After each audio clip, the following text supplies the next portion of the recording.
4 5 6 7 8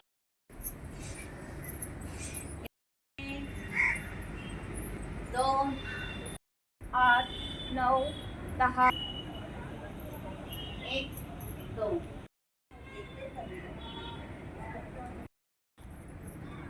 2 2 3 2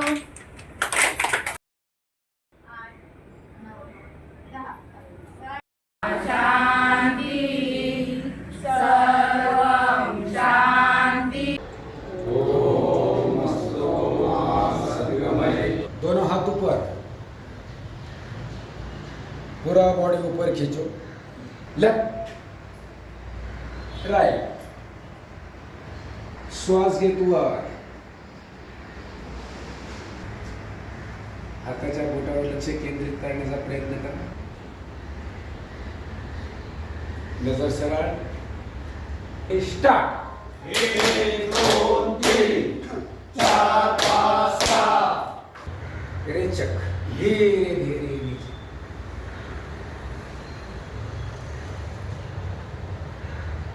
गहरा सांस लीजिए।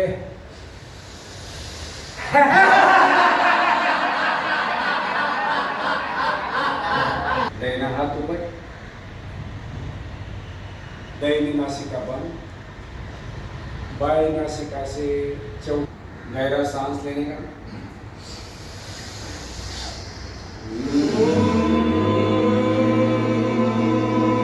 चलो गहरा सांस,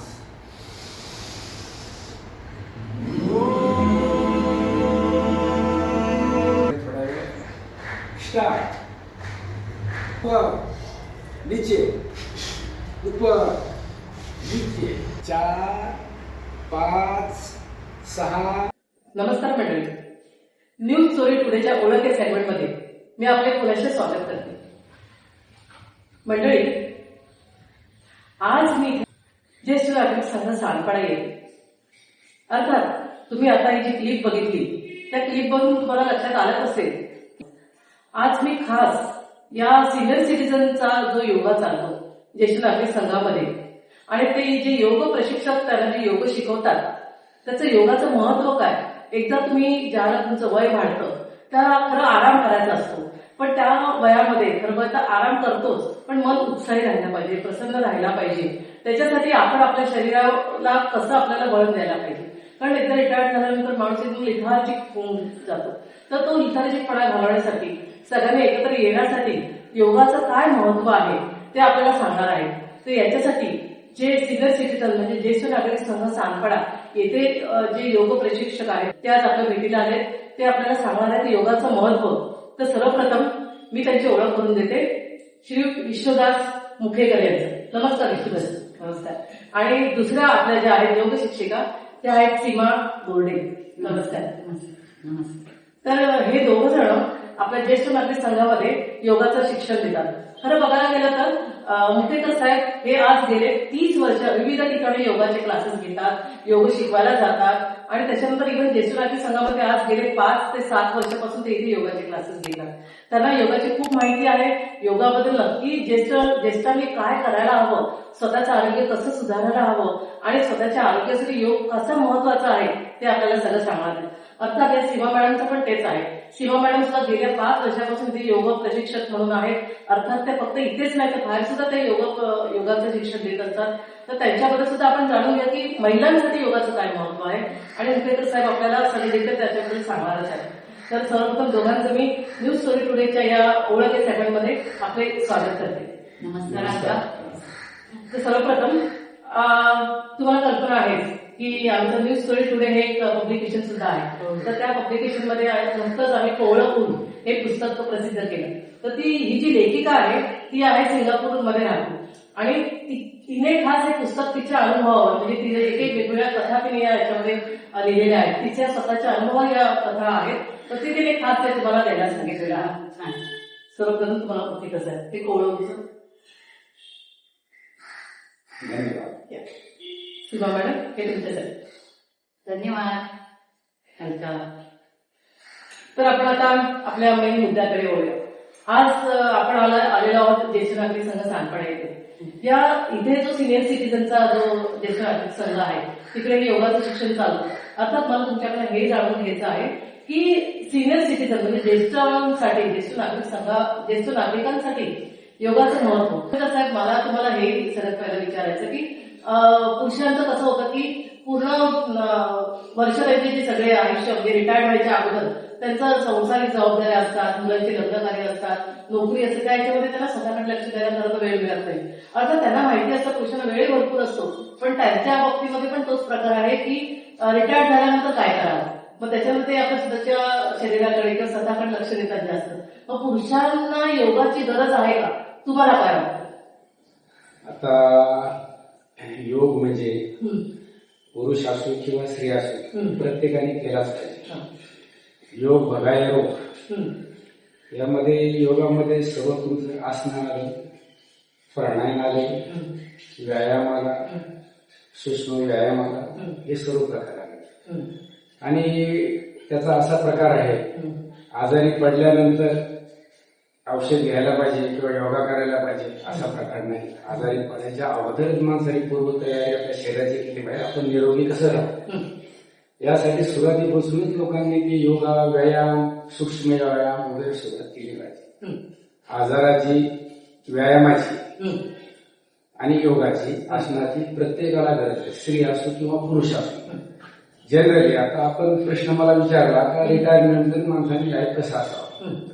रिटायर नंतर आम्ही प्रत्येक युनियनच्या माध्यमातून, ज्येष्ठ नागरिकांच्या माध्यमातून प्रत्येकाला सांगण्याचा प्रयत्न करत असतो. आता तुम्ही रिटायर झाला, तुम्ही मनासारखं वागलं पाहिजे, मनासारखं राहिलं पाहिजे, मन मोकळं केलं पाहिजे, चार माणसात आलं पाहिजे. चार माणसात आल्यानंतर माणूस व्यक्त होतो आणि मन मोकळेपणाने आपला विचार मांडत असतो, मन मोकळेपण राहत असतो.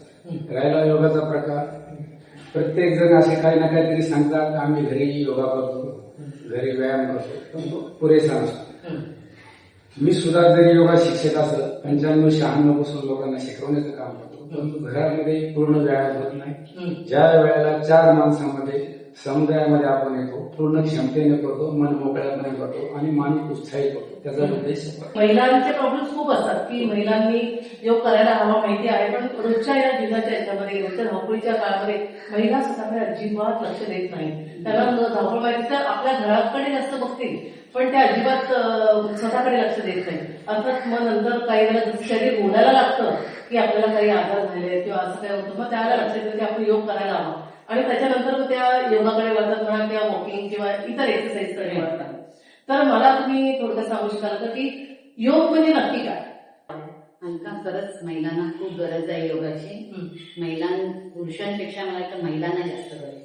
रांधावाडा उष्टीकाडा पलीकडे काही त्यांच्या हातून घडत नाही घरी बसून. जरी त्या घरी बसून व्यायाम करायचं म्हटलं तर ते घरातल्या योगामध्ये त्या उठून गॅस बंद करायला जातील, दूध गेलं, दारात कोण आलं, सतत त्यांची कामं चालू असतात. त्यामुळे त्यांचा योगा डिस्टर्ब होतो, त्यांना योगा व्यवस्थित करायला मिळत. योगा हा असा आहे की तुम्ही 40 मिनिटं 20 मिनिटं मन लावून करा, थोडा करा पण मन लावून तो त्या वेळेस काही डिस्टर्ब झालं नाही पाहिजे, तर तो तुमच्या शरीराला लागेल.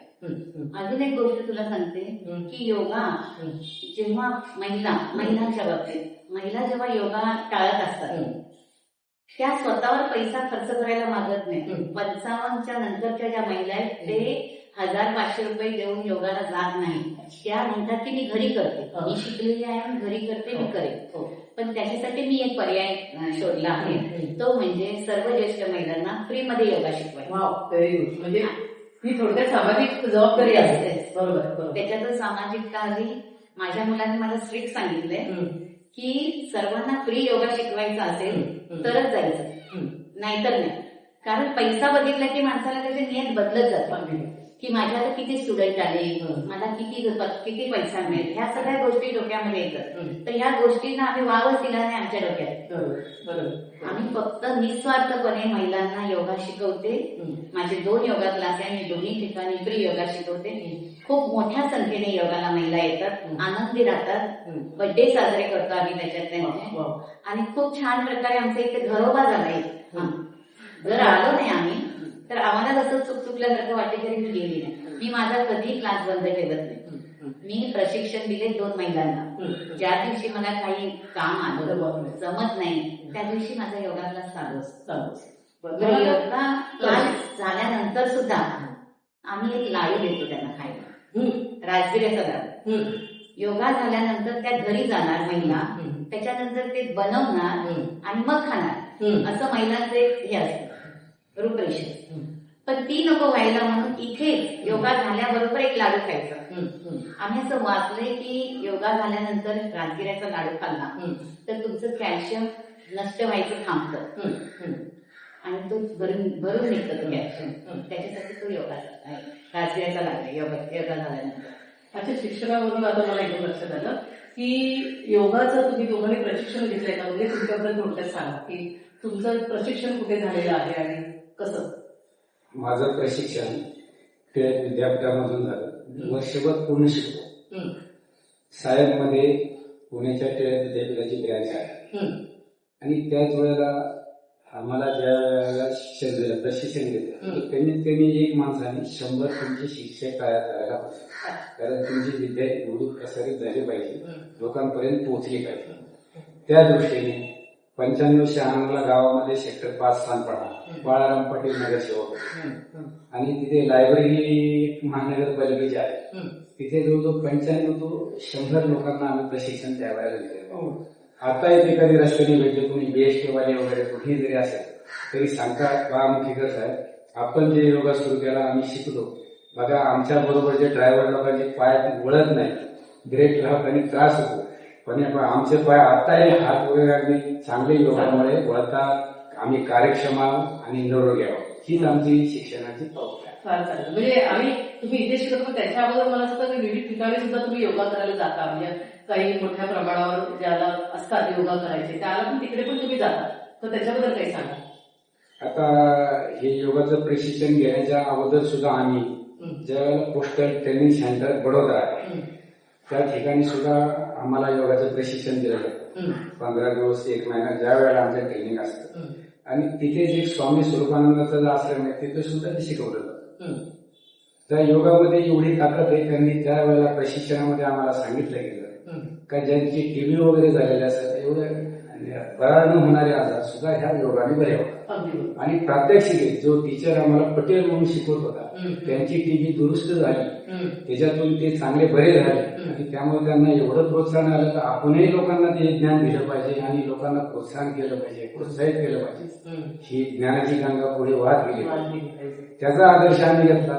टिळक विद्यापीठ अधिक पोस्टल ट्रेनिंग सेंटर, मग प्रत्येक ऑफिसमध्ये जिथे बदली वगैरे होईल कारण पोस्टामध्ये कामाचा ताण भरपूर होता, त्यामध्ये वेळ भरपूर मिळायचाच नाही बिलकुल. तरी पण मग वर्गातल्या ज्या ठिकाणी आमची बदली होईल आम्ही काम करत असतो त्या ठिकाणी लोकांना आम्ही सांगायचं बाबा ज्यांना ज्यांना योगाची आवड आहे, व्यायाम करायचा आहे, योगा शिकायचा आहे त्या ठिकाणी आम्ही योगा क्लास घ्यायचे. अशा बरेचसे जिथे युनियनचं अधिवेशन असत त्या ठिकाणी लोक आम्ही जमायचं, त्यांना सुद्धा सांगायचं शिकून घ्या प्रयत्न तुमच्या जीवनात आरोग्यासाठी फायदेशीर. तिथे सुद्धा शिकण्याचं काम शिकवण्याचं काम केलं. असे निरनिराळे उपक्रम हा चालूच आहे आजपर्यंत. योगाचं प्रशिक्षण देताना निरनिराळ्या कार्यालयामध्ये मी जात असतो. ज्यावेळेस बदली येईल किंवा युनियनचा काय कार्यक्रम असत तर एका 101 पोस्ट ऑफिसमध्ये एकदा असा प्रसंग निर्माण झाला का सर्वांना तिथे सांगितलं गेलं बाबा आम्हाला योगा शिकायचा आहे. काही लोकांनी बोललो ठीक आहे, अशी वेळ ठराव करा आपण. ऑफिस सुटण्याच्या अगोदर 1 तास अर्धा तास वगैरे त्याच्या हायर अथॉरिटीकडून मला तशी परवानगी होती का तुम्ही योग शिकवायला जर गेला तुम्हाला आम्ही रजा देऊ किंवा फ्री करू. तर प्रत्येक कार्यालयात मी करत होतो. योगा क्लास करताना 101 पोस्ट ऑफिसमध्ये 2-3 मुस्लिम व्यक्ती होत्या आणि एक वज्रासनाच्या प्रकारामध्ये आम्ही आलो. मग नमन मुद्रा वगैरे केल्या. सर्व ते योगा संपल्यानंतर बोलल्या हे आमच्या नमाजमध्ये सुद्धा असं आहे, योग आणि नमाज हा सगळं एकच आहे, आपण हे चांगलं केलं पाहिजे आणि सगळ्यात सहभागी झालं पाहिजे. असं हा एक माध्यम आहे योगाचं. सर्व धर्मांना, सर्व लोकांना, सर्व कर्मचाऱ्यांना सोबत घेऊन चालण्याचं सुद्धा सगळं आहे. अगदी किती छान. म्हणजे हा एक वेगळा अनुभव आहे तुला बघायला गेलं तर. आणि म्हणजे त्याच्यामध्ये धर्म जात पंथ वगैरे काहीच नाही, सगळ्यांनी एकत्र या आणि आपला स्वतःचा उत्साह वाढवा, आत्मविश्वास वाढवा, हेच त्याच्यामध्ये सांग. खूप छान. त्यानंतर आता ज्येष्ठ नागरिक संघात आलो, हे 4 वर्षापासून सुरू आहे. आता बरेचसे लोकांनी आपल्या प्रतिक्रिया दिलेल्या आहेत हा. आणि देतात का बघा आमचे ज्या वेळेला हास्य क्लब असतो 7-5ला त्या ठिकाणी आम्ही लोकांना एज्युकेट केलं योगाचं महत्व काय आणि योगासाठी तुम्ही या. ज्येष्ठ नागरिक संघामध्ये जे आपल्याला हे विरंगुळा केंद्र महानगरपालिकेने दिलेलं आहे आणि एवढी मोकळी जागा, चांगली जागा, हवेशीर जागा आपल्याला कुठेही मिळणार नाही. हे तुमचं भाग्य आहे आणि तुम्ही ह्या ज्ञानाचा फायदा घ्या. त्याप्रमाणे 20-25 ज्येष्ठ नागरिक येतात आणि त्यांच्या प्रतिक्रिया कमी गेलेल्या ते चांगल्या प्रकारे सदृढ आहेत आणि निरोगी आहेत. त्यांना कुठल्याच प्रकारचा म्हणजे ही थोडक्यात की तुमची समाजसेवाच आहे. कारण आपण समाजाचं देणं लागतो आणि आज समाजाने आपल्याला भरपूर दिलेला आहे. त्यामुळे आता आपण समाजाचं देणं लागतो आणि आपण समाजासाठी काही करावं हाच आमचा थोडक्यात हेतू. अगदी बरोबर. मग मला असं विचारायचं सीमा मॅडम की महिलांनी योगा करावा का आसनं करावी, तुम्हाला काय आसनामध्ये आणि योगामध्ये काय करावं? म्हणजे महिलांनी दोन्ही करायचं. अच्छा. योगा पण करायला हवा आणि आसनं पण करायचं. सुरुवातच तुमचा योगाचा जेव्हा होईल तेव्हा तुम्ही सूक्ष्म योगापासून करायचं. ते वॉर्मअप म्हणतात सुरुवातीचं. येऊन तुम्ही पटकन योगा नाही करू शकत, ते चुकीचं आहे. आधी तुमच्या योगा सूक्ष्म योगा करायचा. जसे की दोन्ही हात असे हलवून, खांदे हलवणे, मान हलवून, हा सगळा सूक्ष्म योगा हा आधी करायचा, वॉर्मअप करायचा सुरुवातीचं. नंतर तुम्ही आसनं आणि योगा करायचं सगळं स्टेप बाय स्टेप करायचं. उभं राहून, बसून आणि झोपून, 3 प्रकार करायचं. त्यानंतर प्राणायाम घ्यायचं. प्राणायाम झालं की आम्ही जसं हास्य क्लब योगाचा भाग नाही म्हणतात, नाहीच येतो, पण आम्ही हास्य सुद्धा आम्ही योगा झाला, प्राणायाम झाले की आम्ही हसतो, टाळ्या घेतो आणि शांतीपाठ घेऊन आमचा योगा संपतो. रोजचं ही दिनचर्या असते. अच्छा अच्छा. याच्यावर हास्य क्लबवर येणारच आहे. पण त्याच्या अगोदर मला असं विचारायचं की जनरली सगळेजण म्हणतात की वॉकिंग मी वॉक करते, मला योगापेक्षा मला वॉकिंग केलेलं चांगलं. तर तुमचं याच्याबद्दल काय मत आहे की त्यांनी वॉकिंग करावं का ते आसन्स वेगळे जे असतात आसनाचे प्रकार किंवा जिम मध्ये थोडक्यात ते करावं का योगा चांगला? तिन्ही याच्यामध्ये फरक काय असावा थोडक्यात? आता एक वॉकिंग करणं हे तर शरीराला आवश्यकच आहे. त्याच्यामुळे तुमची पचनक्रिया वगैरे सुधारते, बीपी वगैरे असतात, शुगर वगैरे आहे नियंत्रणात राहतं. परंतु डायटिशियन जोगळेकर आहे ते सांगते चालणं हे चांगलंच आहे, परंतु चालणं हे पुरेसे नाही. त्यामुळे योगा व्यायाम वगैरे ह्या तुम्हाला हे करणं गरजेचंच आहे.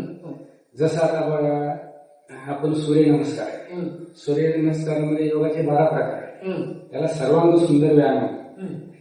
जसं आता हलासन आहे, ह्या प्रकारामध्ये पचनक्रिया चांगल्या सुधारतात, शरीराचं मानसिक संतुलन राहतं. प्राणायामाचे प्रकार आहेत, प्राणायामामुळे तुमचं बीपी वगैरे शुगर हे सगळे कंट्रोलमध्ये राहतात, तुम्हाला झोप शांत लागते. हे सगळे पण फायदे आहेत. सगळ्या गोष्टी आवश्यक आहेत, पण जशा आपल्या वेळेनुसार जसं तुम्हाला वेळ उपलब्ध होत असेल त्यानुसार प्रत्येकाने केलं पाहिजे. मग सीमा मॅडम तुमचा काय अनुभव आहे की आता या ज्या महिला तुमच्याकडे येतात योग करायला, तर त्यांना कसं वाटतं? म्हणजे त्यांचं मत काय की इथे आल्यामुळे त्यांना योगा केल्यामुळे त्यांची तब्येत सुधारली आहे का काय? तुमचा काय अनुभव असं काय आहे? खूप तब्येत सुधारलेली आहे. जेव्हा योगामध्ये ऍडमिशन घेतात महिला, सकाळी येतात तेव्हा पाय पकडून येतात. म्हणजे माझा गुडघा खूप दुखते, कोणी कंपनीला पकडलेला, माझा हात दुखत असतो. या सर्व प्रकारच्या महिला आम्ही सर्रास योगा करायला लागले. म्हणजे छान प्रकारे करतात. एक अनुभव सांगते तुम्हाला. जेव्हा म्हणजे मी त्यांना काकी म्हणते, काकी जेव्हा योगा करत होत्या तेव्हा ते एक हाताने म्हणजे एक हात उचलला जात नाही म्हणजे एक हात असा धरून बसायचा ह्या हातात. म्हणजे का नाही करत तुम्ही योगा? तर त्या म्हणाला माझा खांदा खूप दुखतोय आणि माझा हात एवढाच वर जातो, वर जात नाही. मी त्यांना सांगितलं तो हात इथेच ठेवा, म्हणजे ह्या हाताने जे काय करायचं ते तुम्ही सगळा व्यायाम करा, मनगटाचा करा, खांद्याचा करा, सगळा व्यायाम या हाताने करा. त्या म्हणाले बरं ठीक आहे. त्यांनी जे चालू केलं आणि त्यांच्याही लक्षात नाही आलं, माझ्याही लक्षात नाही आलं. पण एक दिवस त्यांनी सरळ हात दोन्ही वर उचलल्यानंतर मी एकदम त्यांना ओरडली, हात उचलू नका दुखेल. त्या पण नाही, मला वाटतं मी किती दिवस झालं वर हात करून हे करते व्यायाम, एक्सरसाइज पडलं. तेव्हा त्यांना पण तेव्हाच कळलं की माझा हात वर उचलला जातं, विसरून गेला आम्ही दोघं. हा इतका चांगला अनुभव आहे की तिला एकदम तिचा मुलगा डॉक्टर आहे हा, त्यांचा. हा, हा. त्यांनी जाऊन डॉक्टरांना सांगितलं हा. की तुम्हाला सांगितलं की आता ह्या हाताचं काय होणार नाही, प्रोजेक्ट शुगर झालेला हा, हा. तुला, हा. तर हात हलवायचा नाही, हा, हा. पण हा बघ मी हात वर कर. अरे वा. तेव्हा ते म्हणाले वा योगाचा इतका फायदा. मंडळी, आज योगा केल्यामुळे काय वाटतं, पुरुषांना काय वाटतंय, महिलांना काय वाटतंय, काय त्यांचं म्हणणं आहे, त्यांच्या प्रतिक्रिया आपण जाणून घेऊया. आणि 8 वर्षापासून मी इथे येतो. माझे सांधे दुखत होते, सांधे एकदम कम्प्लिटली क्लिअर झाले आणि शरीरात हे सगळं हे एनर्जी वाढली. ज्येष्ठ नागरिक संघामध्ये रोज योगाला येणारा एक विद्यार्थी समजून चला. परंतु योगापासून मी पूर्वी अंबिका कुटीरमधून 3 महिन्याचं प्रशिक्षण घेतलेलं होतं आणि इथे सतत करण्याचा जो योग आला रिटायरनंतर सहकाऱ्यांबरोबर, त्याच्यामुळे माझ्या शरीराला जो लवचिकपणा आलेला आहे, माझी तब्येत, स्नायू मला जे साथ देतात, त्याच्यातून मला वेगळा आनंद भेटतो. हा आतला आनंद आहे, बाहेर पाहण्यापेक्षा आतल्या आनंदामधून माझं योगामुळे जीवन सुखाचं आणि आनंदाचं जात आहे. हेच मी योग गुरूंना धन्यवाद देतो. मी योगा ग्रुपमध्ये 2 वर्षापासून जॉईन केलेलं आहे. त्याच्यामुळे मला मांडी घालून बसता येत नव्हतं अगोदर, पण आता व्यवस्थित 1 तास बसलं तरी काही वाटत नाही आणि पाय सरळ होतात. शुगर पण थोडी कंट्रोल झाली आहे माझी आणि पहिलं मी फिरत होतो, आता पण फिरतो. फिरूनसुद्धा योगामुळे म्हणजे योगा हे झालं आणि डोळ्याला पण थोडा त्रास होता, तो पण आता नाही आहे. त्याच्यामुळे मला फायदा झाला. मी पहिलं जिम जॉईन करत होतो, परंतु जिमचा आणि योगाचा फरक इतका सुंदर आहे की जिमपेक्षाही मला इथे सगळ्या प्रकारचे शरीराला लवचिकपणा आणि स्नायू म्हणतात ना, पडले वळणे इंद्रिया सकाळा भाव तो निराळा नाही तुझा, तसंच इंद्रियाला इतकं सुंदर वळण पडलं की जे हातपाय वळत नव्हते ते हातपाय सुंदरपणे काम करायला लागलेत आणि मला आत्तापर्यंत कुठल्याही प्रकारची सर्दी खोकला असे कुठलेही टोटल नॉर्मली आजार कुठलाही आलेला नाही.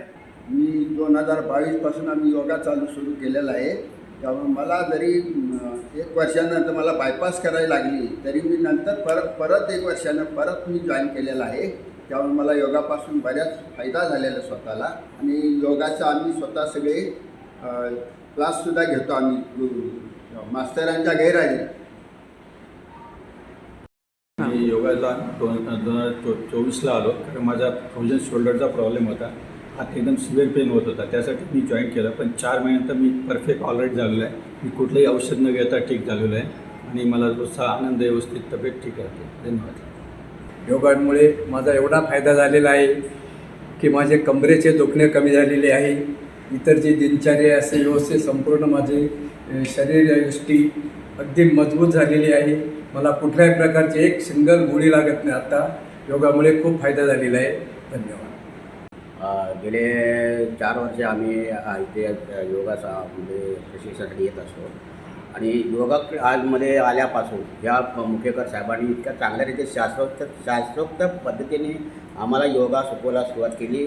त्यामुळे मला फायदा असा झाला की माझे जे स्नायू वाकडलेले होते ते ॲक्टिवेट झाले, चांगले म्हणजे मोकळे व्हायला लागले आणि उत्तम तऱ्हेने ते त्यांच्या प्राणायामामुळे सुद्धा माझ्या शरीरात आणि मनाच्या अवस्थेमध्ये चांगला बदल झाला. मानसिक आरोग्य चांगलं झालं आणि रोज त्याचा आनंद मी इथे घेत असतो. हे माझ्या योगात आल्यापासून माझ्यामध्ये इव्हन पर्सनॅलिटीमध्ये पण चांगला फरक झाला. मी गेली 2-3 वर्ष योगा करतो. खूप छान वाटतं. एक दिवस जरी राहिला नाही तरी कंटाळा येतो आणि योगा केल्यामुळे माझ्या पायाचा ॲक्सिडेंट झाला होता, तो सुद्धा आता मला व्यवस्थित बसता उठता येतं आहे. त्याच्यामुळं अतिशय योगा चांगला आहे आणि दिवसभर मन प्रसन्न राहतं. एक दिवस नाही आलं तर एकदम कंटाळा येतो, सुस्त वाटतं, पण योगा केल्यानंतर दिवसभर माणसाची ऊर्जा आणि फ्रेश वाटते. तर आता या सगळ्यांच्या प्रतिक्रिया ऐकल्या की त्यांना खरोखर योगामुळे खूप फायदा झालेला आहे. तर मला असंही विचारायचं आहे की इथे आपल्या ज्येष्ठ नागरिक संघामध्ये हास्य क्लब चालतो. म्हणजे मला असं विचारायचं की हास्य क्लब हा सुद्धा एक योगाचा प्रकार आहे का? पण हसण्याने मला असं वाटतं की खूप शरीरातल्या सगळ्या स्नायू मोकळ्या होतात. तर तुमचं सगळ्यांचं दोघांचं काय मत आहे की हास्य क्लब कसा असावा किंवा तुमचा जो हास्य क्लब चालतो त्याच्याबद्दल तर आपण येणारच आहोत पुढे, पण हास्य क्लबचा आणि योगाचा काय संबंध? हास्य क्लब योगामध्ये नाही, पण तो आला तरी चालेल आणि घ्यायचा. कारण नंतर जेव्हा योगा झाल्यानंतर हसलं, टाळ्या वाजवल्या की खरंच शरीर आणि आपल्या मेंदूतून इतकं चांगल्या ऊर्जा येतात की आपल्याला असं की खऱ्या अर्थाने व्यायाम आज संपलेला आहे चांगलं. हो, आणि म्हणून हास्य आम्ही हसतो, हम्म. टाळ्याही देतो आणि मग शांतीपाठ घेतो. हम्म. त्याच्यामुळे हा एक अविभाज्य भाग झालाय आमच्या योगावाल्यांचा की हसणं आणि टाळ्या घेणं. हा, हा, हा. तुमचं काय मत आहे? हास्य क्लब जनरली हम्म. टाळ्यापासून आम्ही सुरुवात करतो. हम्म.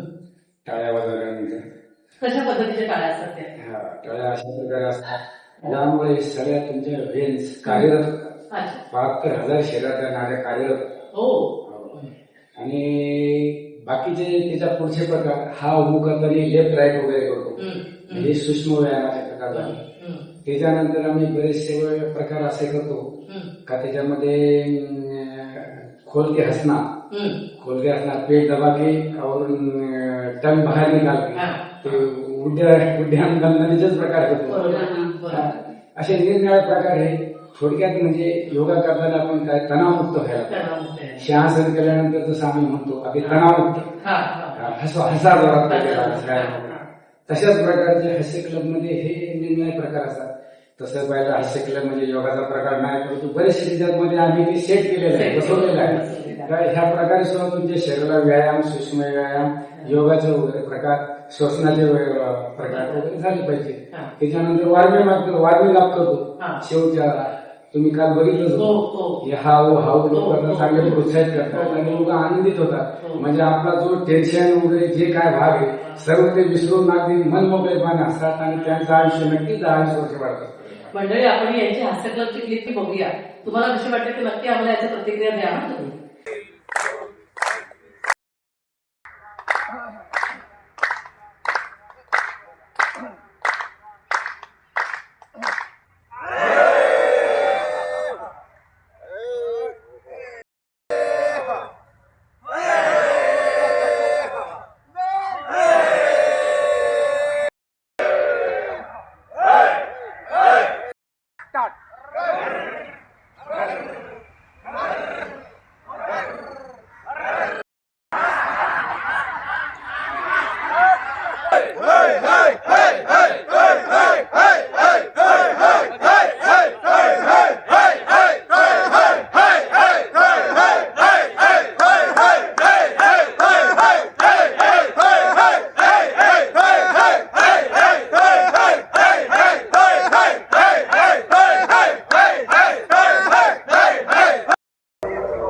तर मला आता अजून एक असं विचारायचं की आता तुम्ही जे सांगितलं की हा हो जे आम्ही हास्य घेतात, म्हणजे मला थोडक्यात असं वाटतं की ज्याला मी तुमच्याकडे हे सगळं बघितलं हास्य केलं त्याच्यावर असं की जनरली आता रिटायर्ड झाल्यानंतर आपण मित्रांमध्ये मैत्रिणीमध्ये जात नाही, तर ते घरी सुद्धा काही एवढं जोरदार आपलं हसणं होत नाही आणि एकदम शांत बसलेले असं रिटायर्ड झालं, आता काय आता हेच करायचंय, आता काही कामच नाही, मग त्यामुळे असं मोकळं होत नाही.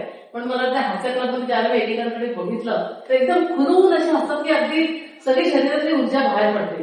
आणि टाळ्याचं आपण घरी असतो तुम्ही टाळा वाजवत, कधी लोक काय म्हणते अरे काय मी टाळ्या वाजवत बसली, पण हे ज्याला इथे योगा करताना बघितलं टाळ्या वाजवताना आणि ते त्यामुळे तुम्ही जसं सांगितलं की 72 नाड्या असतात, 72,000 नाड्या असतात आणि त्या सगळ्या तुमच्या मोकळ्या होतात, तर त्याचा खरोखर म्हणजे मला वाटतं की योगापेक्षा सुद्धा या हास्य क्लबमध्ये जास्त अजून ऊर्जा निर्माण होत असेल आणि त्यांना अजून आनंदी वाटत असेल. तुमचा काय अनुभव आहे? तुम्हाला काय असं कोणाचा अनुभव आलेला आहे की हास्य क्लबमध्ये आल्यामुळे मी एकदम मोकळा झालो, असं काही आलेलं आहे, असं काही अनुभव आहे? महिलांच्या बाबतीत फार अडचण होते हसण्याची, हा.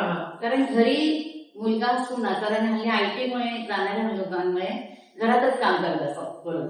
लहान मुलं असतात नातवंड, बरोबर. बरं मुलं घरात काम करतात त्यांना डिस्टर्ब होऊ नये, बरोबर. म्हणजे त्या बोलूही शकणार नाहीत मोठ्याने बरोबर. किंवा एक प्रकारचा दबाव आलेला असतो. बरोबर.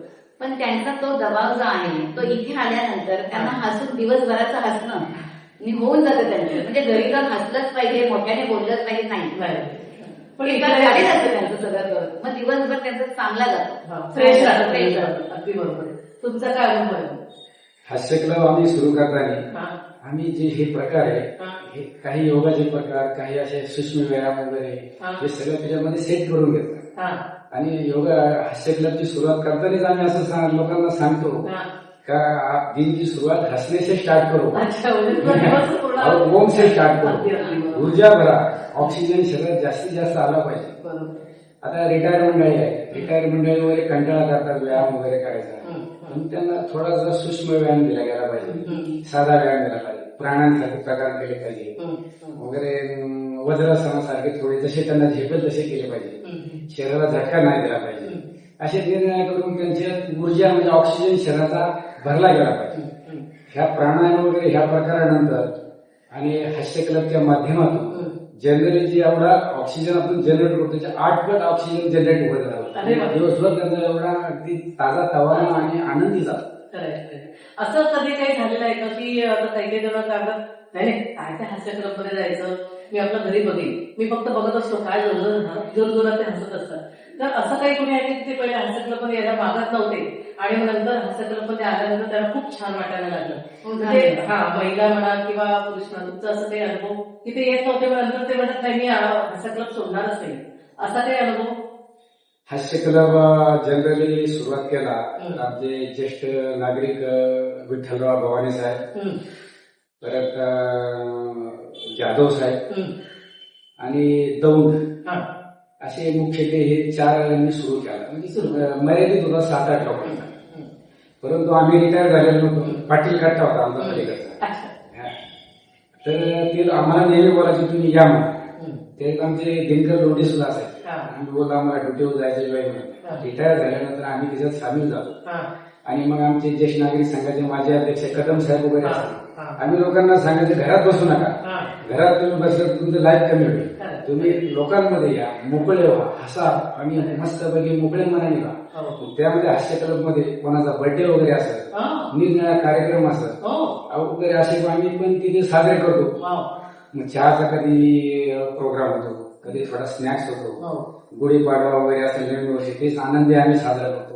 असा प्रोग्राम वाढल्यानंतर स्थानिक राजकीय आणि सामाजिक कार्यकर्त्यांना पण आमच्या त्या कट्ट्याची ओढ लागली आणि आता 7-8 लोकांचा हा कट्टा आमचा 50, 60, 70, 80 लोकांचा कट्टा झालेला आहे. त्यामुळे लोक चांगले आनंद घेतात आणि दिवसेंदिवस त्याच्यात भर पडत आहे. अतिशय चांगला दिवस आहे आज, की आज निवडणूक आहे 15 जानेवारी आणि निवडणुकीच्या दिवशी आपले सर्वांचे आवडते ज्येष्ठ श्रेष्ठ सगळ्यांना घेऊन जाणारे असे विठ्ठल गव्हाणे साहेब यांचा 74वा वाढदिवस सांडपाडा कट्टा त्यांनी स्थापन केला. काही लोकांना सोबत घेऊन चव्हाण साहेब वगैरे असतील त्या सगळ्या मंडळीला, जाधव साहेबांना घेऊन कट्टा स्थापन. माणसाला आयुष्यामध्ये पैसे किती कमावले त्यापेक्षा माणसाने माणसं किती कमावली ते फार आयुष्यात महत्त्वाचं असतं. आयुष्याची बेरीज वजाबाकी त्याच्यावर असते. यांच्यामध्ये अतिशय चांगले गुण आहे.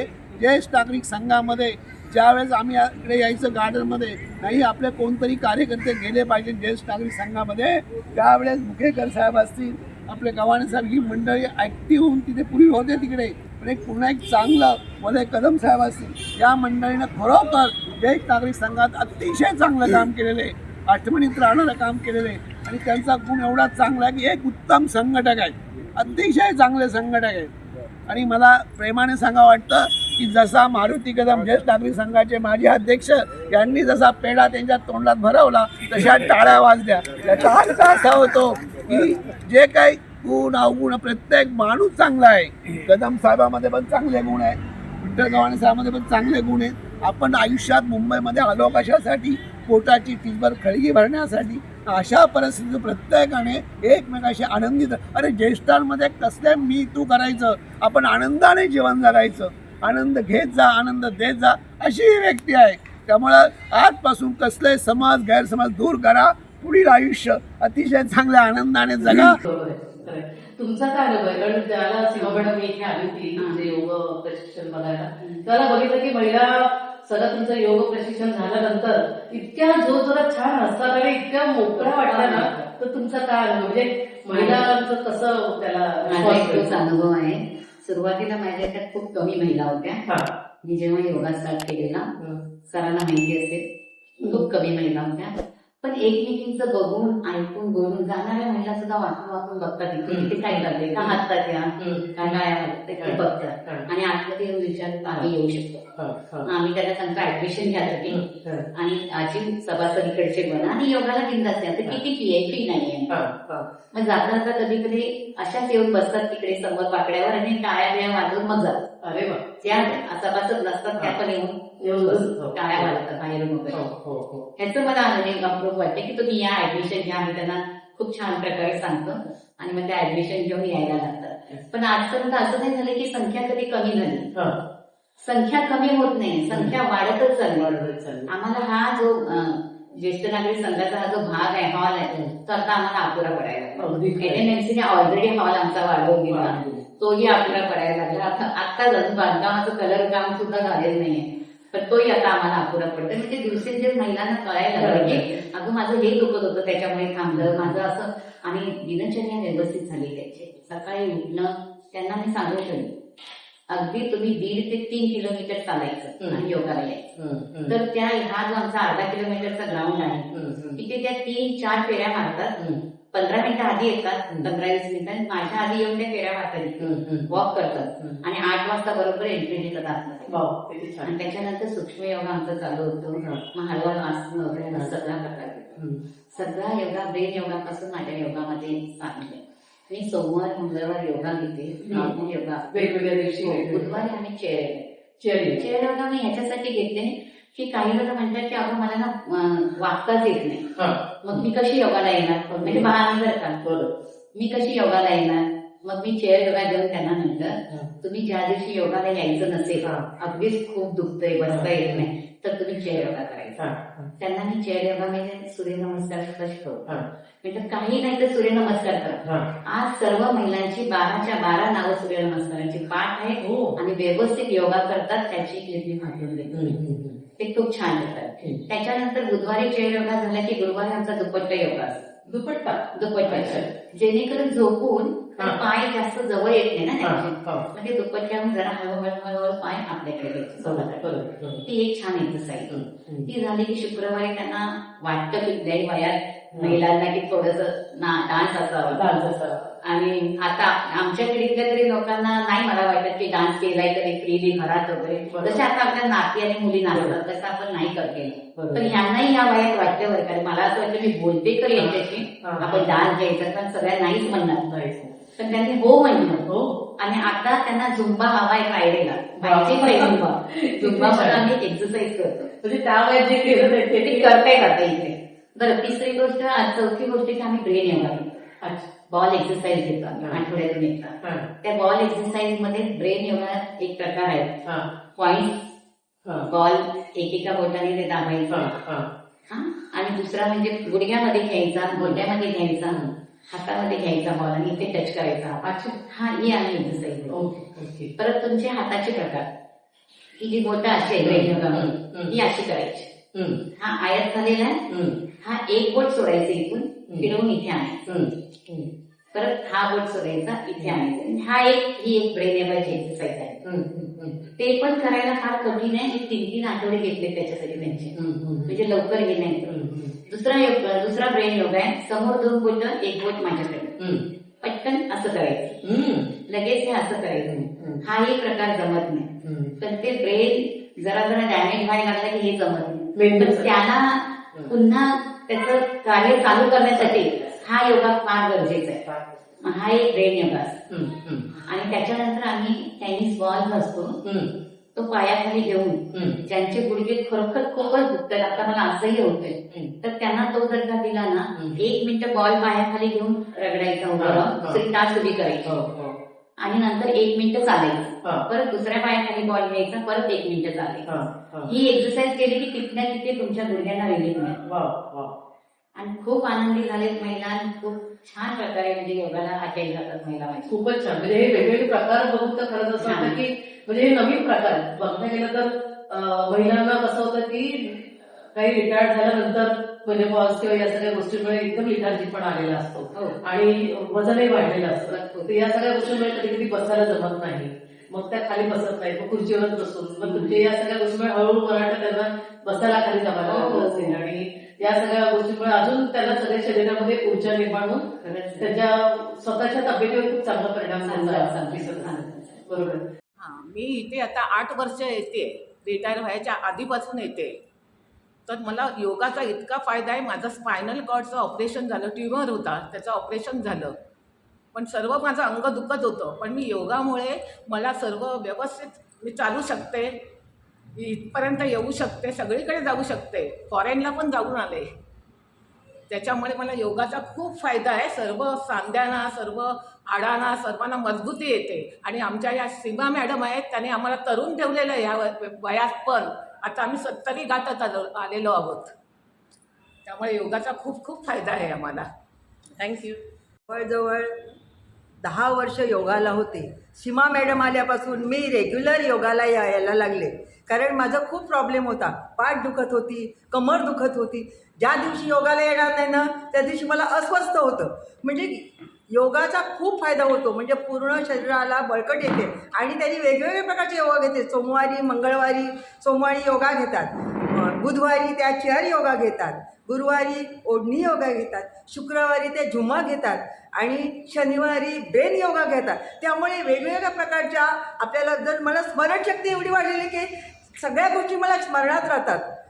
एवढी म्हणजे त्यांनी आम्हाला योगाची शक्ती दिलेली आहे. आणि अजिबात योगाला आलेले तर मला खूप अस्वस्थ होतं आणि खूप कसं तरीच होतं. जेव्हा मी योगा येईल त्या दिवशी माझा दिवस अगदी चांगल्या प्रकारे फ्रेश जातो आणि खूप समाधान वाटतो. असा योगा जर आता माझा एज आहे 73, असा जर योगा त्यांनी सतत चालू ठेवला तर आम्ही एव्हरग्रीन होऊ. खूपच छान वाटतं आणि त्यांनी असं सतत योगा घ्यावा हीच आमची त्यांना विनंती आहे. थँक्यू. मैं तो है ना ये योगा में ज्वाइन होके 8 ईयर्स हो गए. 8 ईयर्स से ना बहुत एक्टिव रह रहे योगा आने से. घर का काम में, बाहर का सब, मॉर्निंग बहुत अच्छा फ्रेश स्टार्ट हो जाता है. ते मला 1.5 वर्ष झालं योगा जॉईन करून. सीमा मॅडम इतक्या छान शिकवतात की घरी राहायला, म्हणजे एक दिवस जरी घरी राहिलं तरी असं वाटतं की काहीतरी चुकल्यासारखं. आणि योगामुळे माझं शरीर पूर्ण निरोगी आहे.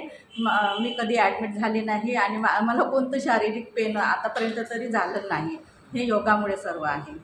I started yoga in this Jyesht Nagrik Sangh. From the day I started yoga, I'm feeling better. But when I started yoga, I feel refreshed, and I feel I'm more energetic and more enthusiastic than when I was working. Although I have health problems like diabetes, blood pressure, cholesterol, but this yoga has helped me survive, and I can still walk, and I love to travel, so this yoga has made me fit, and I can travel. So I'm really thankful to yoga and my yoga instructor. आशा येवले. मी जे हॉस्पिटलमध्ये nursing केलेलं आहे, तिथूनच retire झाले. पण मला योगा करायला मिळतच नव्हता. रिटायर झाल्यानंतर पण मी बरेच वर्ष नाही केला. आता 2 वर्ष झाले इथे योगाला येते. त्यामुळे मला योगाची माहिती झाली आणि मला पण नाकात पॉलिप होतं. प्राणायाम केल्यामुळं मला आता पॉलिपचा त्रास होत नाही आहे.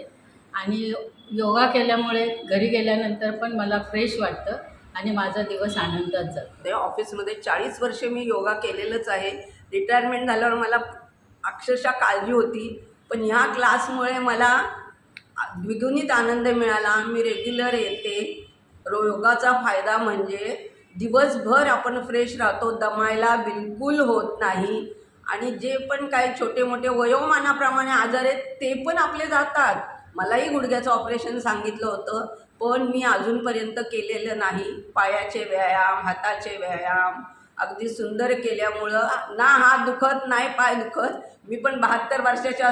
मी आज माझं वय आहे 76 आणि मी 20व्या वर्षापासून योगा करते. मी हायस्कूलला टीचर असल्यामुळे हे आमचा संबंधच येतो योगाशी. पण आता जी रिटायरमेंटनंतर जी मरगळ येते ती इथे योगामध्ये आल्यानंतर पूर्णपणे निघून जाते. आणि आम्ही इतके उत्साही असतो ना, इथे आल्यावर बायकांना नवीन नवीन काहीतरी शिकायला मिळतं. काहीतरी आता इथे येऊन योगा झुमा करतो, त्यामुळे आम्हाला डान्सची प्रवृत्ती निर्माण होते की आम्हाला डान्स करायचं. आणि झालं काय, सांडपाडा महोत्सवमध्ये आम्ही 3 वर्ष गाजवतो आहे. सांडपाडा महोत्सवमध्ये बायका डान्स करायला लागल्या आहेत, ज्या कधी स्टेजवर चढल्या नव्हत्या. माझ्या दोन्ही गुडघ्याचं ऑपरेशन झालं आहे, तर सगळे मला विचारतात काय हो तुम्हाला त्रास होत नाही? नाही, मी योगा करते ना रोजच्या रोज. हा योगाचा फायदा आहे. 2018 पासून मी योगाला येते आणि सर्वात प्रथम मी आमच्या सीमा मॅडमचे खूप आभार मानते, कारण सीमा मॅडमने आम्हाला खूप सुंदर योगा शिकवला. रोज वेगवेगळ्या प्रकारचे योगा होतात आणि मग त्यामुळे आमचा पूर्ण दिवस एकदम फ्रेश जातो. आमचे जे काही आमचे आजार होते छोटे मोठे ते सुद्धा आमचे गेलेत. आम्ही दिवसभर फ्रेश राहतो. खूप छान वाटतं. तर मला आता हे तुम्ही बोललं हास्य क्लबचं आणि तुम्ही वाढदिवस वगैरे साजरा करता, तर तुमच्या या हास्य क्लबमध्ये वाढदिवस कशा प्रकारे साजरा होतो? म्हणजे काय त्याचं बघतो? आता यांनीच मगाशी सांगितलं की तुमचा योगा झाल्यानंतर त्या रात्रीला लाडू वगैरे देतात, तोही थोडंसं एक चांगला प्रकार आहे की जेणेकरून. पण लाडू, आता मला ते विचारायचं की लाडू तुम्ही आणता का कसं प्रत्येक जण वेगळं आणतात, काय असतं? नाही, आम्ही सगळ्यांचे नंबर लावून ठेवलेले. हो वा. 1 तारखेपासून 1 तारखेला माझा नंबर असतो. हा. नाहीतर मला काय सांगतात की तुम्ही नका आणू, तुम्ही नका. हा. नाही, मी सगळ्यात पहिला 1 तारखेचा दिवस घेते. 1 हा. तारखेला मी लाडू देते सगळ्यांना. हा. मग 2 तारीख 3 तारीख अशा सगळ्यांना वेळी ठरलेलं. सगळ्यांचं ठरलेलं असतं. त्याप्रमाणे रोज प्रत्येकीने एकेकीने द्यायचं 1-1 दिवस. ओके. तर 50-60 रुपये जातात, पण महिनाभर दारू खायला मिळतात. बरोबर. तुमचं काय म्हणजे काय तुमचं काही मत आहे त्याच्यात? जनरली हा. आमचा योगा आम्ही 5:45 सुरू करतोय. तर 7:05 आमचा हास्य क्लब बाहेर असतो, हा. ज्येष्ठ नागरिक विरंगुळा केंद्राच्या हा. बाहेर. हा. तिथपर्यंत आमचं योगाचे संपूर्ण प्रकार होत नाही होत. हा. आम्ही जेवढा प्रोग्राम हे केला आम्हाला कमीत कमी 1.25 ते 1.5 तास पाहिजे. अरे वा. परंतु आता त्यामध्ये कसं आहे, योगा झाल्यानंतर कमीत कमी अर्धा तास तरी माणसाने काही खाल्लं नाही पाहिजे. बरोबर. त्याच्यानंतरच खाल्लं पाहिजे. आणि दुसरी गोष्ट आता हास्य क्लब आहे. हास्य क्लब म्हणजे आनंद घेण्यासाठी आहे. आणि तिथल्या माणसांचा, ती काही माणसं जी आहेत जी सभासद आहेत ते ज्येष्ठ नागरिक संघाचे सभासद नाही. आणि प्रत्येकाचा आम्ही आता एक रेस्टर ठेवलेला आहे. ज्यांचा बर्थडे असेल त्यांनी दुसऱ्या आदल्या दिवशी आम्हाला सांगायचं आणि एक आनंद घ्यायचा म्हणून एक चहा म्हणून आणि थोडासा स्नॅक्स वगैरे. आणि त्याचं आता घरामध्ये जरी तुम्हाला बर्थडे वाढदिवस साजरा केला, लिमिटेड लोक असतात, 4 लोक 5 लोक 6 लोक असतात. 5, 50, 60 लोकांमध्ये त्यांना आशीर्वाद दिले तर तो माणूस एवढा खुश होतो का बरं, आनंदित होतो. आणि मग स्वतःहूनच विचारतो बाबा माझ्यातर्फे आज चला हा स्नॅक घ्या, चहा घ्या. काही लोकांना दुधाचा चहा नसेल तर काही लोक कोरा चहा घेतात. असं निरनिराळे आनंद. मुख्य उद्देश म्हणजे का आनंद व्यक्त करणे, प्रत्येकाचं उत्साहित होणे आणि आपलं लाईफ कसं चांगलं जगता येईल, 4 माणसासोबत कसं राहायचं, हाच उद्देश यामध्ये सफर. विचाराची देवाणघेवाण सुद्धा होत असेल याच्यामुळे. मित्र परिवार वेगळा वाढतो. आणि शेवटी बघायला गेलं तर संगमणा किंवा योगामध्ये आपण तिकडे जातो की जिथे हास्य क्लब वगैरे चालतो, इथं चांगलं आहे की या ज्येष्ठ नागरिक संघामध्ये सगळे एकत्र येतात. म्हणजे आपली रिटायर्ड झाल्यानंतर थोडक्यात एक्सटेंडेड फॅमिली आपली, आणि एक्सटेंडेड फॅमिलीसारखेच आपण एकमेकांच्या दुःखात किंवा सुखात सहभागी होतो. तर आता या ज्येष्ठ नागरिक संघाच्या मला असं आठवलं की इथे सुद्धा अजून वेगवेगळा काही चालत असेल उपक्रम, म्हणजे बुद्धिबळ पण चालतंय, त्याच्यानंतर अजून काय काय उपक्रम चालतात ते? आज मी 1 तास संघाकडून मागून घेतलंय ऍज अ योगा टीचर म्हणून की आम्हाला चेस आणि कॅरम करायचं. अरे वा. आणि त्यांनी ते मला दिला सुद्धा 1 तास. त्या 1 तासात म्हणजे 8 ते 9 आमचा योगा झाला, लाडू खाऊन झाला की लगेच कॅरमवर महिला बसतात, तिकडे बुद्धिबळ खेळायला बसतात, चेस खेळायला. इकडे 10-12 महिला, इकडे 10-12 महिला बसून ते खेळतात आणि कॉम्पिटिशनला जातात. बरं, एनएससीची कॉम्पिटिशन असते, फेसकॉमची कॉम्पिटिशन असते, तिथे जिंकून येतात नाही.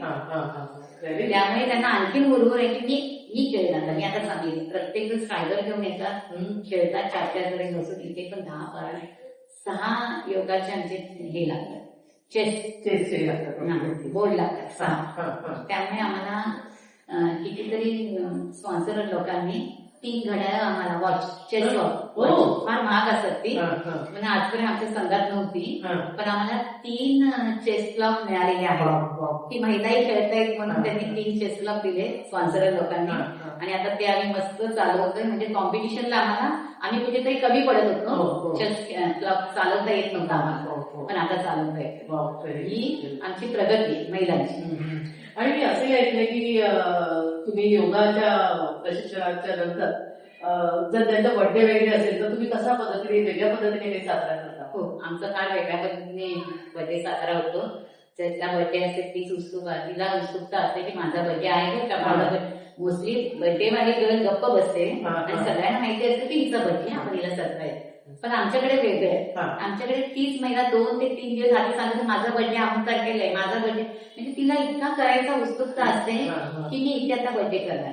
बरं बर्थडे करताना असं त्यांना आम्ही मध्ये बसवतो, साईड सगळ्यांनी चेअर लागतो आणि मग तिची मैत्रिणी त्या कोणी जायचं तिला सगळं आणि लावून आणलेलं आहे आणि इट्स माय बर्थडे म्हणून एक असा हे इकडे असं लावायला एक आणलेलं आहे. मग ते टाकणार, ते लावणार आणि ती सजवणार तिला आणि तिच्या मागे उभी राहणार. सजवतानाही आम्ही व्हिडिओ करतो. मग तिच्या मागे उभी राहणार तो फोटो आणि मग एक एक जणी जाऊन तिच्याबरोबर डान्स करायचा, गोल गिट्टी घालायची, कधी असं असे हात जसे त्यांना जमतात तसे. आणि मग ते मी व्हिडिओ इथे करत बसते आणि मग ते सगळं झालं की तिने आधी ऑर्डर केलेली असते. घरगुती खाणं आमच्या जवळच आहे, पोहा शिरा वगैरे, त्याच्यामुळे मग त्या डिश वगैरे आम्ही देतो सगळ्यांना. बिग बर्थडे गर्ल देते आणि मोठ्या प्रमाणात तिचा वाढदिवस आम्ही साजरा करतो. ऑप्शन सुद्धा करतो आम्ही. अरे किती छान. म्हणजे असं वाटतच असेल की आपण आपला बर्थडे घरी करत तेच आता ते म्हणाले की घरी 4, 5, 6 माणसं असतात. अगदी बरोबर. आणि सगळे आम्हाला 50-100 माणसं मिळतात एकत्र. हो आणि जनरली आता सगळी फॅमिली ही निर्मल फॅमिली झालेली आहे, त्यामुळे सगळे आपापल्या व्यापामध्ये एवढे असतात. मग त्याच्यापेक्षा इथे गेल्यानंतर एवढे सगळं आपल्या मित्र मैत्रिणींमध्ये साजरा जो होतो तो एक आनंद वेगळा असतो. आनंद आहे. आणि तू इथे ज्येष्ठ संघामध्ये मला असं वाटतं की अजून काय काय उपक्रम, पिकनिक सुद्धा तुम्ही काढता, पिकनिक्स पण असतात आणि अजून कुठले कुठले उपक्रम, कारण जे ज्येष्ठ झालेले असतात एकदा वयाच्या 60वी नंतर कुठेतरी गुंतला गेलेला पाहिजे. कारण हा एक थोडक्यात योगाच आहे, म्हणजे मला असं वाटतंय. तुम्ही मला त्याच्यात सांगा जर चुकत असेल तर, की मनाला आनंद मिळला आणि मनाला जो उत्साह मिळतो आणि व्यक्त होणं आणि सगळ्यांना एकत्र येऊन आपला स्वतःचा आनंद द्विगुणित करणं, हा सुद्धा थोडक्यात योगाचा प्रकार की जेणेकरून तुमची त्याची तब्येत चांगली सुधारते किंवा तुमच्या तब्येतीवर त्याचा चांगला परिणाम होतो. तर मग हे अर्थात तुम्ही वेगवेगळे उपक्रम अजून कुठले राबवता की जेणेकरून सगळ्या ज्येष्ठांना आपलं घर वाटेल किंवा ही आपली जी एक्सटेंडेड फॅमिली आहे त्याच्यामध्ये आनंद मिळेल, असे कुठले अजून कुठले उपक्रम तुम्ही राबवू? ह्या सानपाड्याच्या ज्येष्ठ नागरिक संघाची विरंगुळा केंद्राची स्थापना 2005 साली झाली. तेव्हापासूनच सुरुवातीचे जे माननीय शेजारे साहेब असतील, काळे साहेब असतील वगैरे, याचा दृष्टिकोन फार पुढच्या 10-20 वर्षाचा विचार करून त्यांनी बनवलेला. भले सामाजिक कार्यकर्ते सानपाड्याचे सुद्धा फार पॉझिटिव्ह आहेत. सुरुवातीला काय निधी वगैरे इथे काय नसतो, निधीपासून चांगला पुरवठा वगैरे त्यांचं लक्ष आहे देण्याचं. आणि त्यामुळं इथे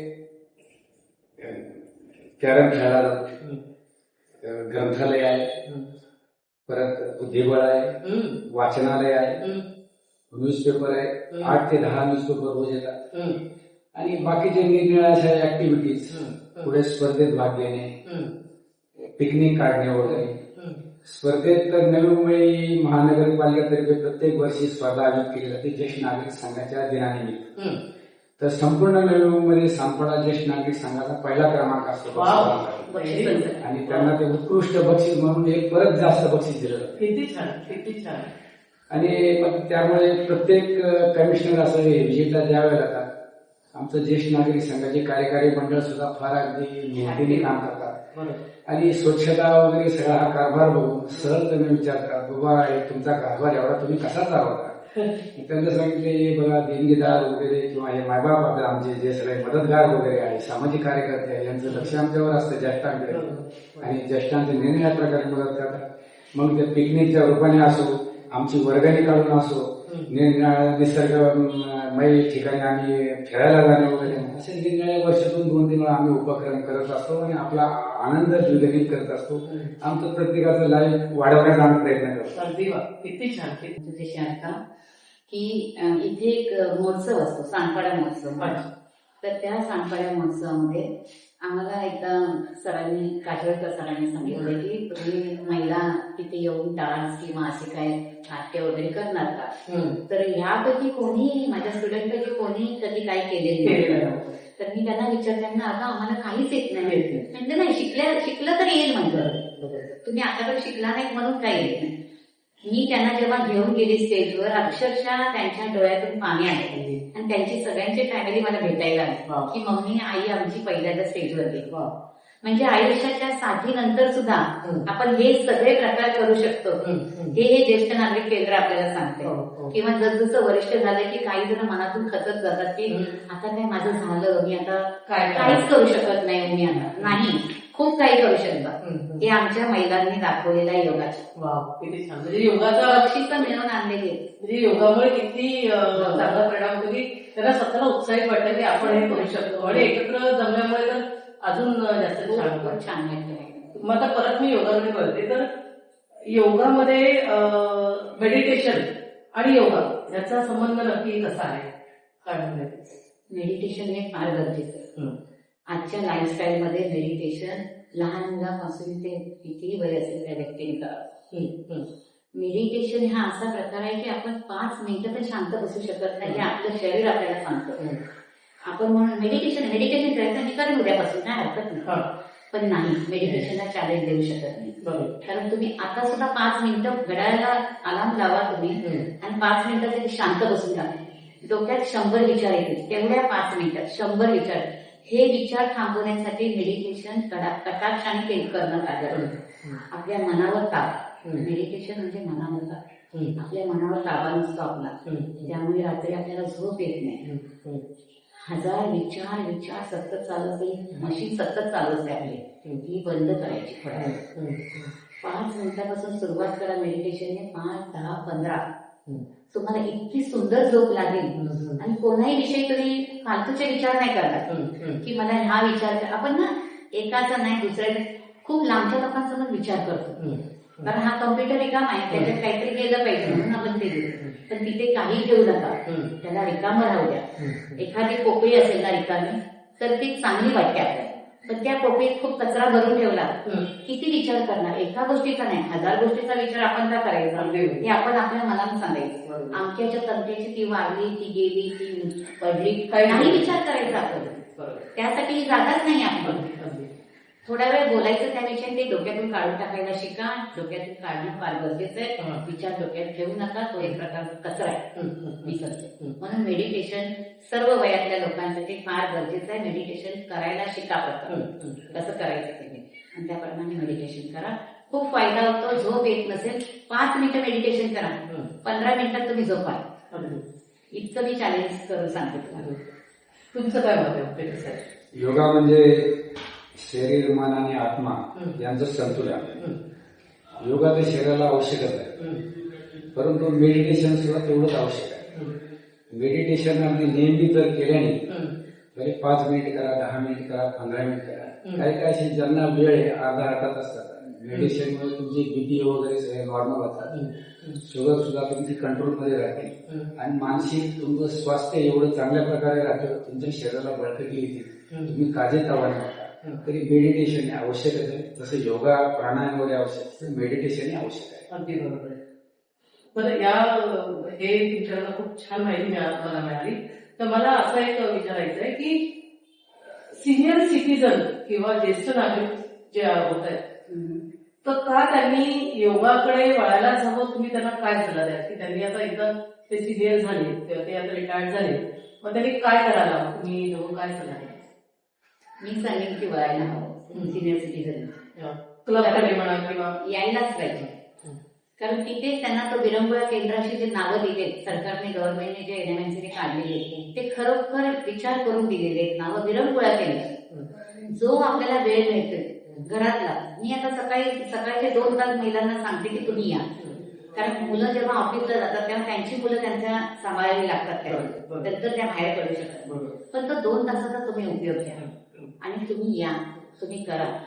ह्यामुळे तुमची तब्येत चांगली राहील, तुम्हाला फ्रेश वाटेल नेहमी आणि दिवस तुमचा तुमचं काय?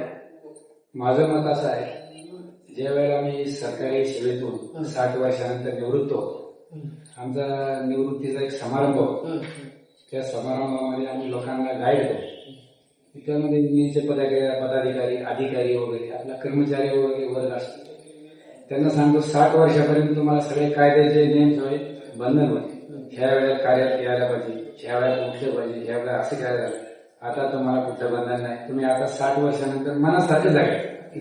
जे तुमच्या आयुष्यात काही गोष्टी राहिल्या असतील, नसतं राहिल्या असतील, सगळ्या गोष्टी करायच्या. त्याच्यामध्ये फिरणं आलं, तुमच्या कला आल्या, योगा व्यायाम वगैरे सगळ्या काही गोष्टी असेल त्या करा. आणि योगाचं एक महत्व आहे. योगाचं म्हणजे माणूस बा ब्रह्ममुहूर्तावर उठलं पाहिजे. प्रत्येक लोकांना ते शक्य नाही, पण कमीत कमी सूर्योदयात कुठेतरी उठलं पाहिजे. योग क्रिया ह्या सूर्योदयात उभी केल्या पाहिजे. तेवढे आणखी त्या इफेक्टिव्ह होतात. संध्याकाळी करा का दुपारी करा, आपल्या सूर्योदयात तेवढ्या इफेक्टिव्ह होतात. योग क्रिया ह्या सकाळी केल्या. आणि त्यांना रिटायर माणसाला किंवा सिनियर सिटीजनला आम्ही ह्या क्षेत्रात आणण्याचं कारण असं काय म्हणतात ना, खाली दिमाग शैतान काढतात. त्यामुळे रिकामं डोकं असल्यानंतर माणूस काही ना काही उतार वयात वगैरे इकडे तिकडे आडी करतो आणि आडी अडचणीचं तोंड देतात.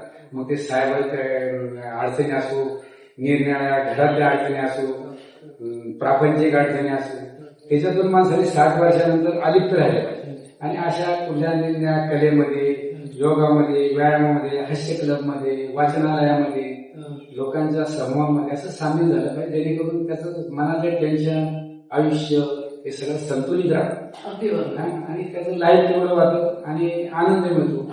त्याच्यामध्ये अशा काही गोष्टी असतात. आता आम्ही ज्या वेळेला समूहामध्ये, क्लबमध्ये, ज्येष्ठ नागरिकांमध्ये अशी बरीच माणसं आपल्या घरच्या अडचणी वगैरे 4 माणसात येऊन सांगितल्या तर त्याला एक मार्ग पण मिळतो. बरेच जण मार्गदर्शन करतात, म्हणजे त्याच्यातूनही त्याचा मार्ग निघतो. म्हणून ते योग मार्ग, सूक्ष्म व्यायाम, हास्य क्लब वगैरे हे सगळे जीवनाशी फार मोठे निगडीत आहेत. अगदी बरोबर आहे. सगळे एक दुसऱ्याशी निगडीतच आहे. मग म्हणजे तुमचं म्हणणं आहे की योगा जर करायचं ते शक्यतो सकाळीच करावं. ते अगदी इतर वेळेला केला तरी हरकत नाही, त्याचा परिणाम तेवढा वाईट होत नाही, पण सकाळी केला तर जास्त चांगलं. मग योग केल्यानंतर आहार आणि योगाचा कसा संबंध असेल असं काय म्हणणं? योग आणि आहार याच्यामध्ये फार जवळचा संबंध आहे. आहार, विहार आणि विचार योगामध्ये प्रमुख आहे. त्याच्यामध्ये बघा, आहारामध्ये असं सांगितलेलं आहे योगाचा, तुमचा तामसी आहार आणि तुमचा स्वस्थ आहार. तर आता त्याच्यामध्ये उदाहरण देताना असं दिलेलं आहे, तुमचा योग्य आहार जो आहे, योग्य आहारामध्ये समजा उदाहरण त्यांनी तुरीच्या डाळीचं उदाहरण दिलं योग शिक्षण. तुरीच्या डाळीमध्ये जेवढे प्रोटीन्स असतात तेवढेच मटणामध्ये असतात, मटणापेक्षा तुरीच्या डाळीमध्ये असतात. तुरीची डाळ शरीराला पोषक आहे, उपयोगी आहे. आणि मटणाचा जो आहार आहे तो तामसी आहार.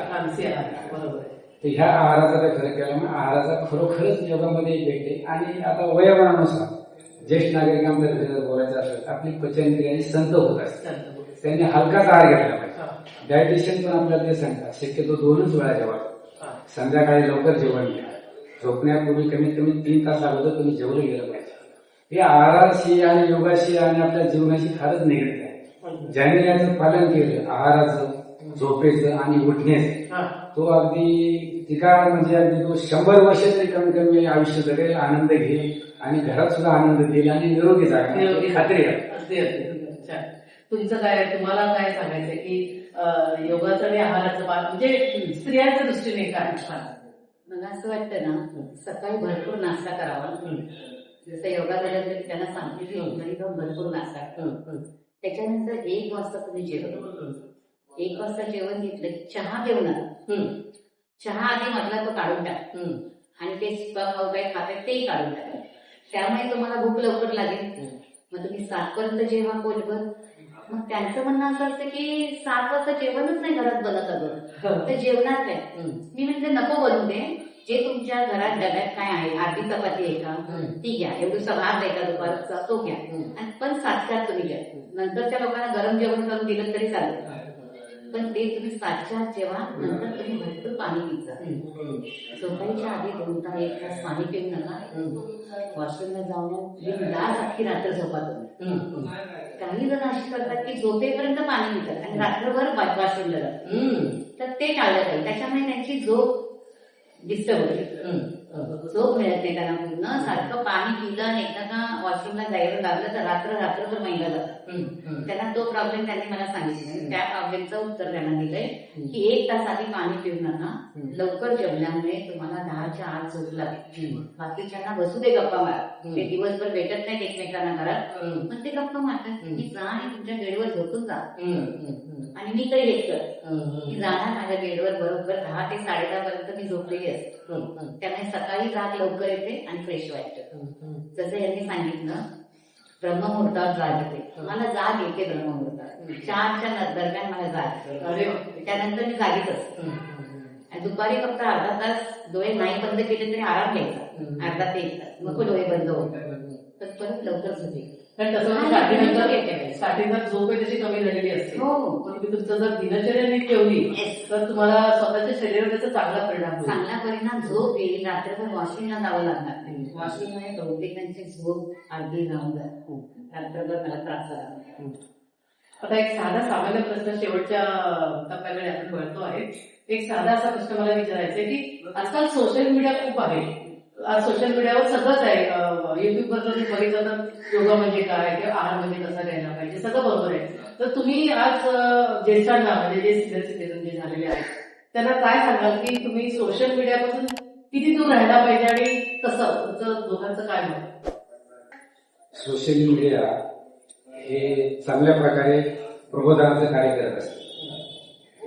पण ते न्यूजपेपर असो, योगविद्या प्रसारणाचं काम मीडिया चांगल्या प्रकारे करत आहे. कारण हा योगाचा प्रसार हा मूळ म्हणजे आपल्या भारतीय संस्कृतीचा एक भाग आहे आणि तो होणं गरजेचं आहे. फक्त एवढेच आहे का मीडियाद्वारे जो प्रसार करतात बघून लोक तशाच प्रकारे चुकीचं केलं गेलं नाही पाहिजे. त्याचं योग्य प्रशिक्षण घेतलं पाहिजे, योग्य प्रशिक्षकाकडून त्याची माहिती घेतली गेली पाहिजे आणि तशा प्रकार केला पाहिजे.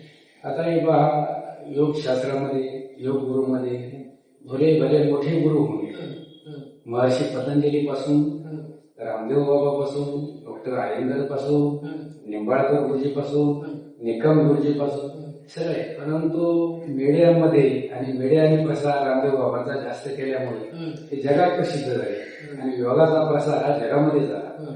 कारण 2014 मध्ये नरेंद्र मोदी ज्या वेळेला पंतप्रधान झाले तेव्हा त्यांनी जगामध्ये असा एक युनोमध्ये प्रसार ठेवला का योग आपल्याला किती आवश्यक आहे आणि योगा का केला गेला पाहिजे. मन शांतीसाठी, शरीर स्वास्थ्यासाठी आणि सगळ्यासाठी. शरीर स्वास्थ्य तर सर्व स्वास्थ्य, सगळ्या गोष्टी तुमच्या चांगल्या. तर त्यावेळेला 2015 युनोच्या मीटिंग झाली. त्या युनोच्या मीटिंगमध्ये 193 सभासदापैकी देशांपैकी 175 देशांनी योगाला पाठिंबा दर्शवला आणि गेल्याच वर्षी आपला 10वा आंतरराष्ट्रीय योगा दिन साजरा झाला. म्हणजे हे मीडियाचाच आपल्याला पाठिंबा आहे. फक्त एवढंच लोकांनी लक्षात ठेवलं पाहिजे, सांघिक प्रकार का याने हे होईल त्याने ते नुकसान होईल का, याने हा फायदा होईल हे केल्याने, असं एक प्रकार केल्याने कुठलाही फायदा होत नाही. प्रत्येक योगाचे प्रकार एकमेकावर डिपेंड आहे.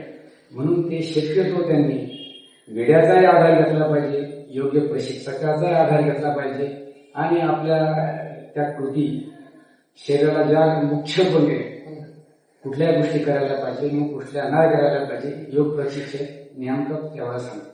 किंवा काही प्रकार करताना माणसं झटका देतात.